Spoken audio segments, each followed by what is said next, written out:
Kātou te waka hourua a Hinemoana II ki raro I te marumaru o te maunga o Pūkōrero ki roto o Te Whānau a Apanui. He kaupapa tino rawe. E tino kai ngā kauana hau ki tēnei kaupapa mo Te Whānau Apanui nā te mea kua rāhuitia tēnei a Hinemoana ua ma ngā wahine. He kaupapa e arahi nei a tātou rangatahi. Kia whai I etahi atu I te ara Pākehā.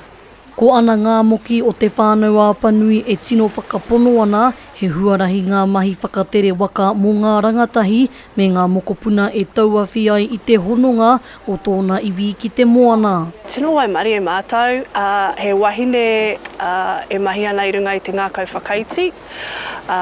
He āhuatanga tēnei hāngai ana kia mātou o roto mai o Te Whānau Apanui. He wahine hu Māori e kāre e kōhete, he tino ngāwari te hoati tohu kia mātou. Nā runga I tēnā he māma te ako mai aia. Ka ako tere, nā te mea ka āta kōrero, ka āta wānanga I tō mātou taha.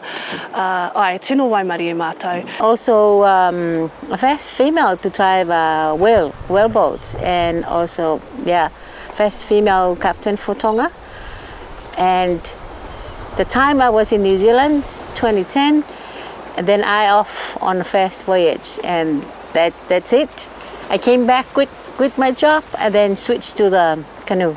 I roto I ngā rangi e waru ka tere mai te waka o Hinemoana I raro I te kāpenetanga o Funaki mai I te moutere o Tonga, tai rawa mai ki ngā one kirikiri o Aotearoa.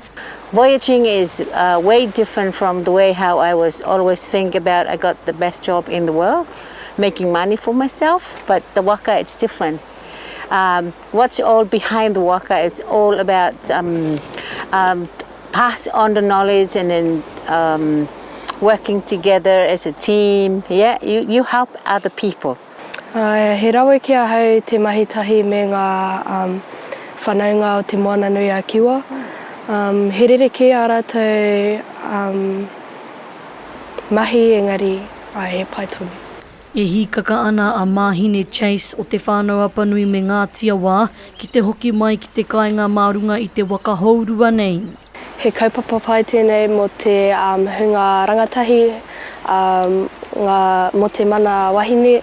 My role with Hinemoana is helping raise the resources and some of the funds, and also with some of the technical bits, and then supporting our skippers in Ofo.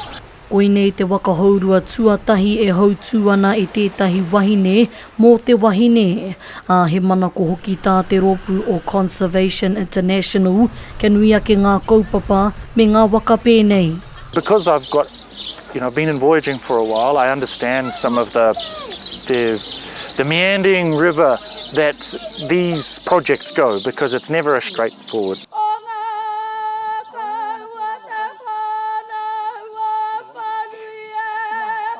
Hei whakarauora I ngā āhuatanga I mahi ai o tātou tūpuna.